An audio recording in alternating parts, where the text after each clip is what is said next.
Hamda mushu o'tgandagi mushu Myunxen bexatarlik munbirida nurg'un masalalar o'tirib qo'yildi. Trumpniki masalan bu Yevropaning bexatarlik masalasida hozir Trumpning o'tirib qo'yayotgan fikrlaridan hamma davlatlar andish qilib degandek bundan keyin o'zimizning bexatarligini xuddi NATO masalasida o'tirib qo'yilayotgan masalalar. Sizce bundan keyin mesela Amerika Trump chiqqandan keyin nurg'un davlatlarni nurg'un ishlarga besim qilyapti masalan, bizga buning haqqini o'tishing kerak. Bo'lmasa bundan keyin ilgirki dört hukumatlarda ham Trumpning so'zi bo'yicha bunda bekorlik ish yo'q degandek shaklda. Harbiy jihatdan masalan nurg'un andishlar bo'lib Rossiya Ukraina urushda tugamagan bir mezgilda Yevropaning nurg'un andishisi bor. Bundan keyingi mezgilda nimalar bo'ldi deb qaraysiz masalan shu bo'libmi Yevropaninki hozir eng ko'p andish qilayotgan masalalar to'g'risida? Bence bu Amerika şu NATO'dan çıkıp ketmeydi deb o'ylayman. Amerika'nınki talebi şu. Hammalar şu mutabiye için haşlaydigan pulni GDP'nin %2'den %5'gacha chiqara olsanglar deb uni talab qilyapti. Hem de zorlayapti. Yani Amerika şu xavfsizlik meselede şu bulup NATO'daki bir teşkilatını tashlab qo'ymaydi deb o'ylayman. İkinciden bu Amerika'nınki hazırki Trump hükümetininki şu Savdo urushiningki 4 xil maqsadi bor deb o'yladim. Birincisi şu tamponsuzluk bo'lgan ticaretni tamponli holiga ekilish. İkinci bu bo'lsa şu federal hükümetiga kirimni ko'paytirish. Çünkü hazır bu meclisten pul ajırtmay kalsa hazır hükümet işleyemeydiğin halığı kip kalıdı. Elki işlevatkanlığa maaş veremeydiğin halığı kip kalıdı. Şununla ne östürüşüyle bir pul kirişini oylavadıdı. Trump'ın adamları ve Trump'ın özünün digini qarğancaqda hazırdan başlapla şu 200 milyar dolar kırım boldu davada dendi. Rasmi yağamı bilmiyorum. Üçüncü bolsa şu Trump'ın tolu deydiğen yani nurgun chet-elga köçüp ketken şirket fabrikalar Amerika'ga qaysun deydi. Amerika'nın işlep çıkarış gücünü güçlendirmekçi. Dördüncü bolsa Amerika'nınki şu halkaradaki inavetini, halkaradaki gücünü, jeopolitik üstünlükünü qoğdap qilish. Yani şu hazırki şu Savdo urushiningki maqsadiga qaraydigan bo'lsa, xalqaraning şu xavfsizlik meselesiga tehi chiqinmaganligini ko'ryapmiz. Ama Amerika yani Trump'ningki bir maqsadi abaqi 4 maqsadga erishsa, yani bir maqsad bo'lsa, şu Xitoyni tizgin qilish. Yani onu tiz cho'p. Şununla bu ticari savdo urushini vasıta kılıp en ahırki nişanı yani şu Amerika'nın Xitoyga karşı bir üstünlükne kazanış. Amerika'nın hazırki kılvatkını şu körünüvatı dendi.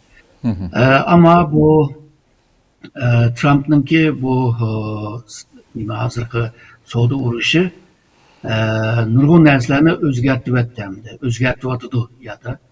Çünkü bu Amerika'nınki o'zi şu İkinci Dünya urushidan kim kurup çıkan dünya tüzümü olupmu şu iktisadi ticaret şu tüzümle sistemle hemsi özgür demdi. Bu 70-80 yıllık bir tüzüm yıkılgandan keyin bunu yeniden kurup çıkış bunun ki Amerika'nınki vazife buluşmuyor mümkün.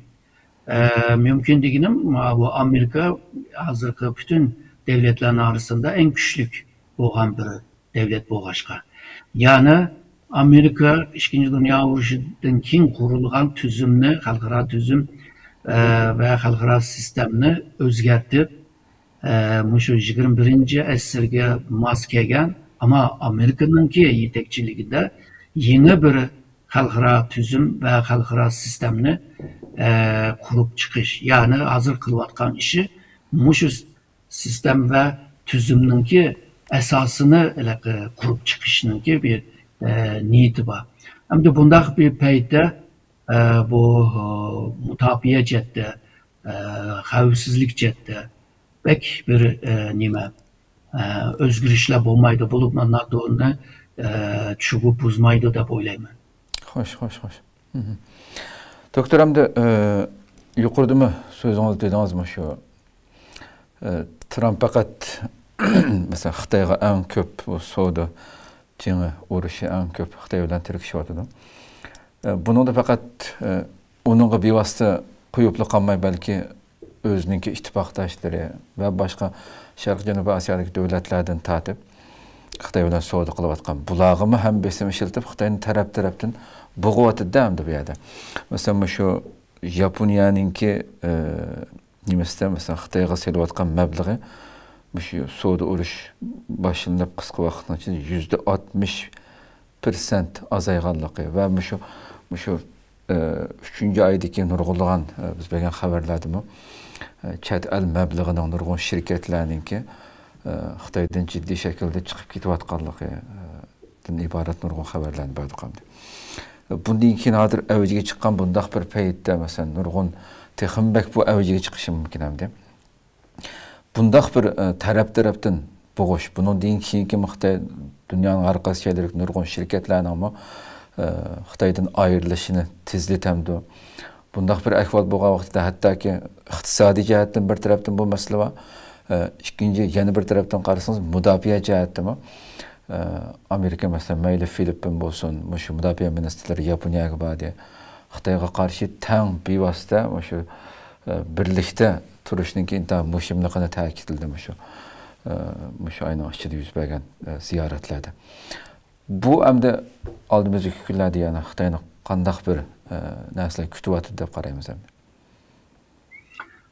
Bence bu Asya karta ya da Asya Tinç Okyanus ya ki Hindu bu Pasifik stratejisini özgertmeydi de böyleyim.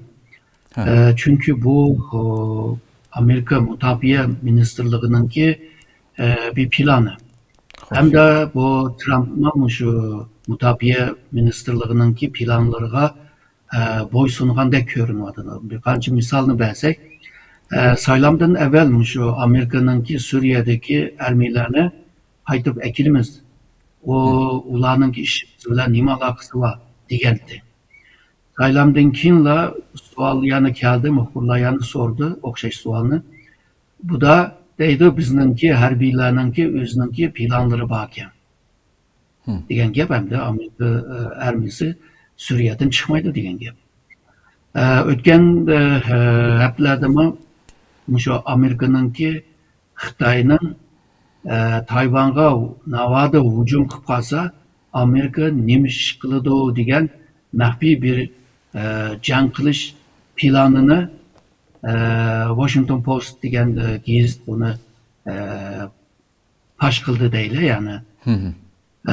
Bu 9 betlik bir hücretke aslında toluk hücret emez de oylayman. Yani Xitay Tayvan'a hücum kıpkagan takdirde Amerika bir tedbir ilişinin ki planı yani. Bunun da tepsili planlarının kısmı yok ama mavu ramk şeklinde planları var. Yani Xitay'ın Tayvan'a hücum kılış niyetini başta tok tutuş için bu rayondaki her bir gücünü güçlendiriş. Navada can başlap kalsa Xitay bile bu rayonda bir can kılalışının ki gücünü güçlendiriş diyendek bir plan. Hem de biz körüvatımız Amerika şu Filipin'de nurgun şu nime portlarını kiraga aldı. Bir yerde deniz piyade ermisini bir yere yerleştirip oldu.